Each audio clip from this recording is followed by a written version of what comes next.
Let's take a look at some of the questions that we can answer now that we have our compound interest formulas.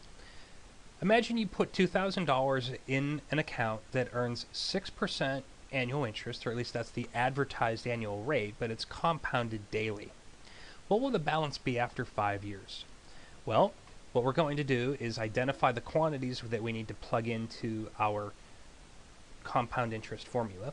The first is the principal, which is $2,000. That's our starting balance.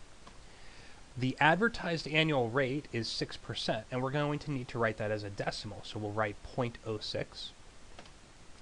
We're compounding daily, so that's a compounding frequency of 365 times per year. And we're going to ask, what's the balance after 5 years?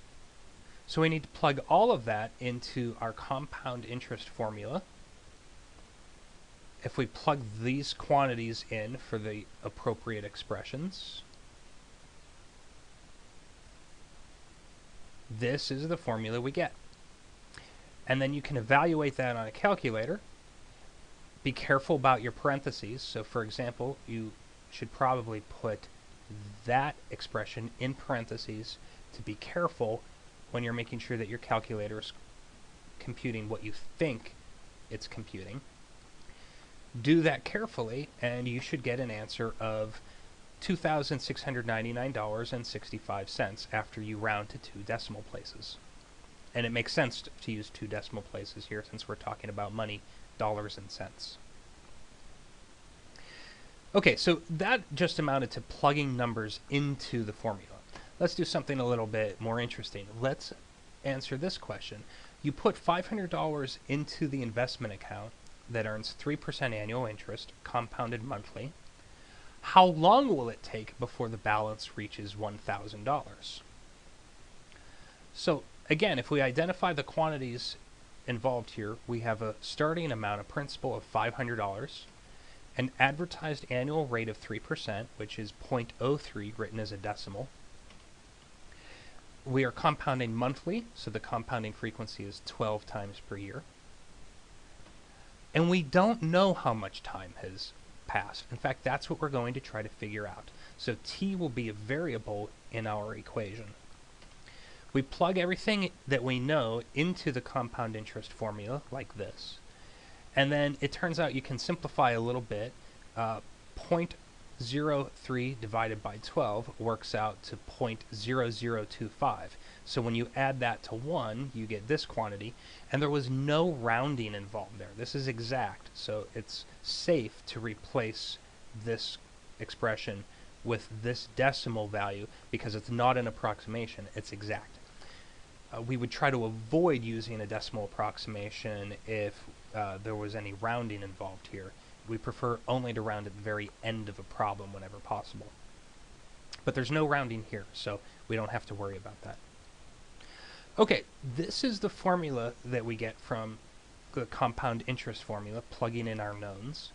T is unknown. We want to solve for t, and in order to do that, we need an equation. The way we get an equation is from the fact that we want to know when will the balance reach 1,000. So we want to take this entire formula and set it equal to 1,000. So let's start with that equation. And the first thing we do is divide both sides by 500. And that gives us the simpler equation, 1.0025 raised to the 12t equals 2. The next step is to take a logarithm of each side, as we've seen before with exponential equations. The idea is after taking a logarithm, we will be able to use a property of logarithms to bring this exponent out front. Now we've got t multiplied by some numbers. T times 12 times logarithm of 1.0025.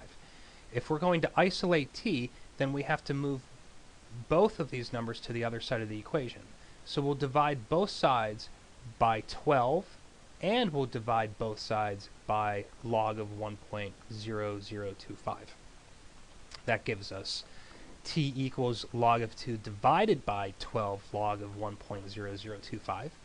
And if you're going to plug that into your calculator, you should be careful. I would recommend putting parentheses around the entire denominator so that your calculator knows not to split those up, that it's all part of the denominator.